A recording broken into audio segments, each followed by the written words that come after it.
Coucou, j'espère que ta semaine s'est bien passée.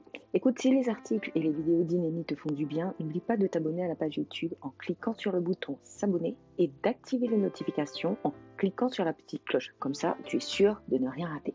La semaine dernière, on a vu que nous n'avons pas été créés par Dieu pour être seuls, évoluer seuls, et que c'est par l'intermédiaire de nos connexions que le Saint-Esprit nous fait grandir spirituellement, émotionnellement, en sagesse et intelligence divine.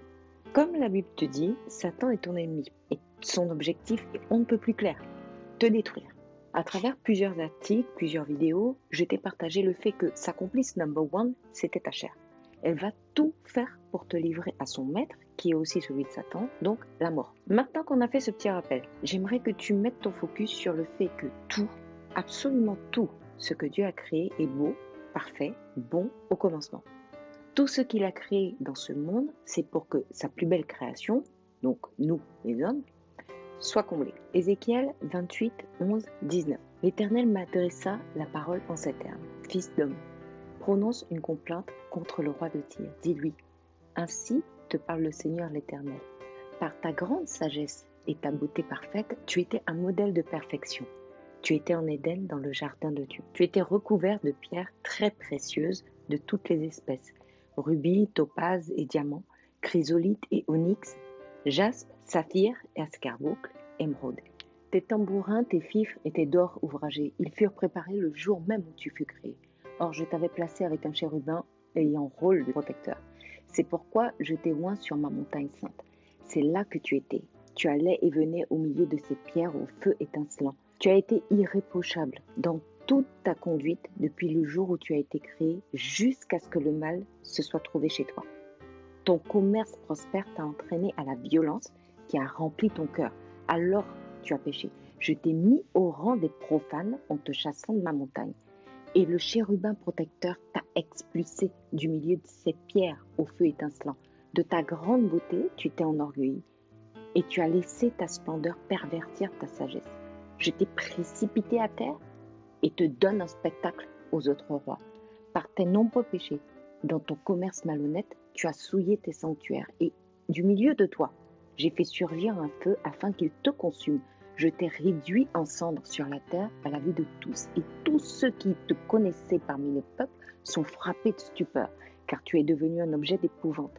C'en est fini de toi, oui, fini toujours. Le passage que je viens de te lire, hormis le fait qu'il soit long, est essentiel pour que tu vois clairement de quoi il retourne quand on te parle de relations qui élèvent ou pas.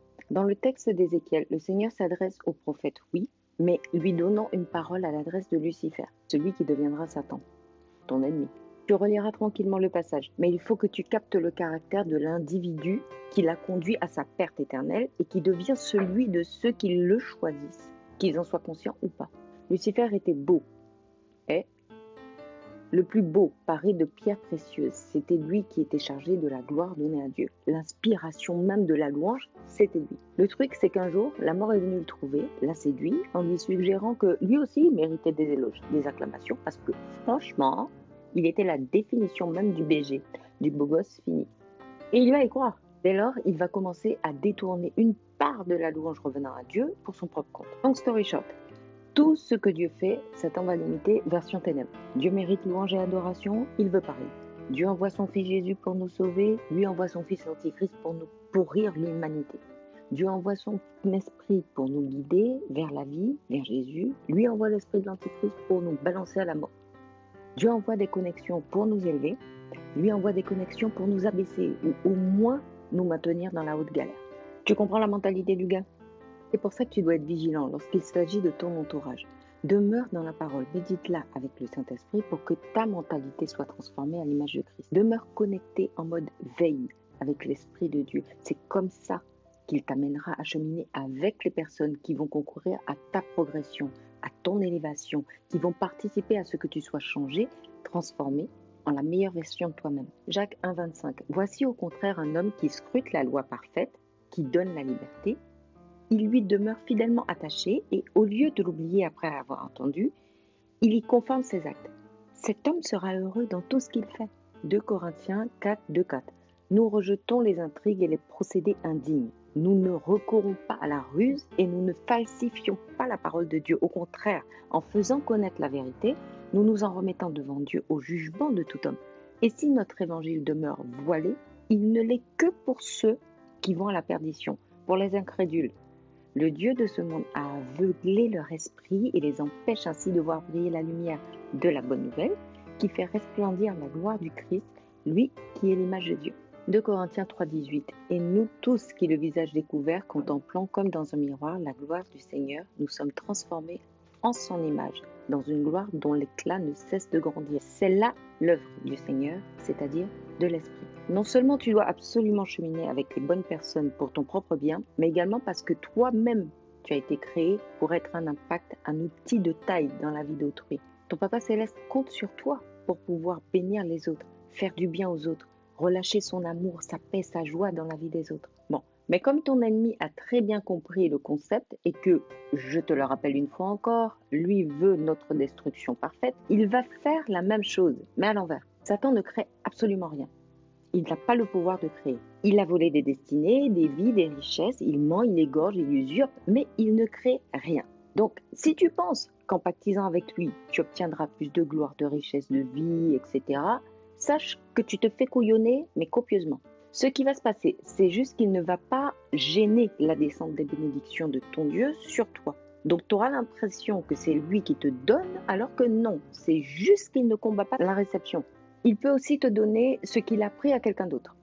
Par la triche, le péché, le mensonge, la manipulation ou que sais-je encore de ces trucs et astuces de diable. Mais en tout cas, ce que tu obtiendras n'est pas de lui ou créé par lui.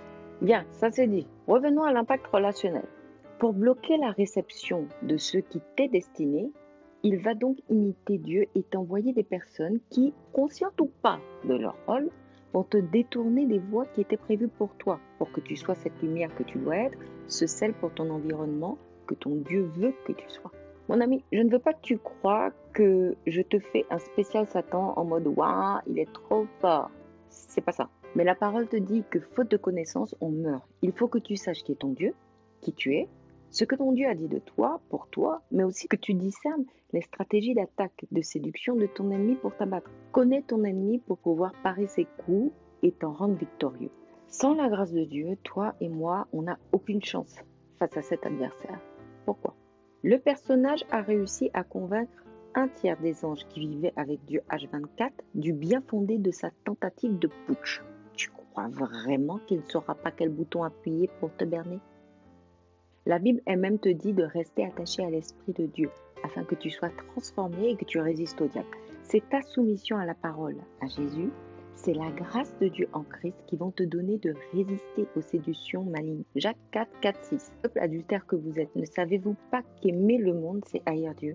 Si donc quelqu'un veut être l'ami du monde, il se fait l'ennemi de Dieu. Prenez-vous pour des paroles en l'air ce que déclare l'Écriture? Dieu ne tolère aucun rival de l'Esprit qu'il a fait habiter en nous. Mais bien plus grande est la grâce qu'il nous accorde. Voici donc ce que déclare l'Écriture. Dieu s'oppose aux orgueilleux, mais il accorde sa grâce aux hommes. Jacques 4, 10. Abaissez-vous devant le Seigneur et il vous relèvera. C'est lorsque tu t'attaches au Saint-Esprit, à Jésus, à mettre en pratique la volonté de Dieu, c'est lorsque tu marches par l'Esprit que tu reçois la grâce de demeurer dans la lumière divine. C'est dans cette lumière, dans ces voies, que tu seras connecté aux personnes de ta destinée et gardé, séparé de celles qui ne le sont pas. Soumets tes connexions, ta vie, tes émotions au Saint-Esprit afin que tes relations soient de celles qui t'élèvent. Ready?